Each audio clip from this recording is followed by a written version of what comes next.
It all began with a call, with Miguel Hidalgo y Costilla urging on the people of New Spain to fight for their independence. But history unfolds for a reason. Several events in Europe and America lead up to Father Hidalgo's call. The winds of freedom are sweeping through the world. A war of independence is being fought in the United States to free itself of England, and the French Revolution seeks to cast off the tyranny of the king. These wars reaffirm the right of all people to fight for their freedom, for equality, and the right to elect their own governments. In 1808, Napoleon Bonaparte invades Spain and takes Charles IV and King Ferdinand VII as prisoners. This unleashes a war against the French and brings instability to the Spanish colonies. At this time, New Spain is the Spanish Empire's most prosperous territory, but its wealth benefits the Spanish crown more than it benefits the colony itself, which angers those who live there. Several clandestine groups form to begin the independence movement. One of these conspiracies sets off the war. The meetings of Miguel Hidalgo, Ignacio Allende, Juan Aldama, and Josefa Ortiz de Domínguez in Querétaro are discovered. Hidalgo goes to the church in the town of Dolores and calls on the people to overthrow the government of New Spain.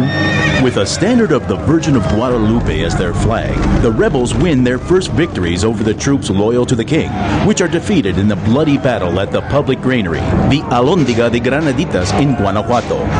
The rebels are unstoppable on their march to Mexico City, but after the Battle of Monte de las Cruces on the outskirts of the capital, Hidalgo decides to retreat despite his victory there.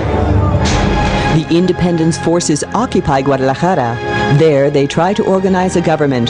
They start a newspaper, El Despertador Americano, and they proclaim the abolition of slavery. But royalist forces under the command of Felix Maria Calleja follow in close pursuit. The two armies engage in combat outside of Guadalajara in the Battle of Calderón Bridge, where the rebels suffer their worst defeat. Fleeing north, Hidalgo, Allende, Mariano Jiménez, and Juan Aldama are ambushed and taken prisoners in Acatita de Bajan, Coahuila. Later, they are tried and executed in Chihuahua. After the death of Hidalgo, another parish priest takes command, José María Morelos y Pavón. The high point of his military career is breaking the siege of Cuautla, where 7,000 of Calleja's troops had kept Morelos and 3,000 rebels under siege for 72 days. In addition to his military genius, Morelos is a visionary who seeks to provide the new country with a political organization.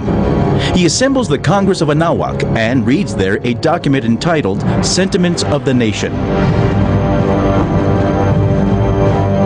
In Apatzingan, Congress adopts Mexico's first constitution, which establishes the country's political structure and a division of powers into the legislative, executive, and judicial branches.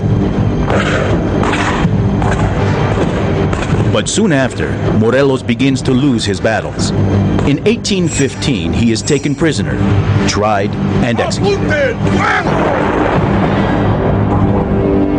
In 1817, the independence movement was losing momentum when a liberal Spaniard, Javier Mina, gave it new impetus by arriving in Mexico with 300 men to fight with the rebels. After a bold campaign, he is trapped and shot in the back, accused of betraying his homeland. An event in 1820 changes the course of history. Spanish King Ferdinand VII accepts a liberal constitution, which eliminates many of the political, economic, and social privileges enjoyed by the Spaniards living in the colonies. This accelerates the move towards independence in Mexico. Creoles, Spaniards, mestizos, the indigenous population, and other elements of society all fight for the same goal, although for different reasons. The War of Independence ends when Vicente Guerrero, the most well-known rebel, and Agustín de Iturbide, a Creole at the head of the Royalist army, seal a pact with the embrace of Acatempan. With the Plan of Iguala, or the Plan of the Three Guarantees, Iturbide proclaims the independence of Mexico. After 11 years of fighting and 3 centuries of domination by Spain, Mexico emerges as an independent nation.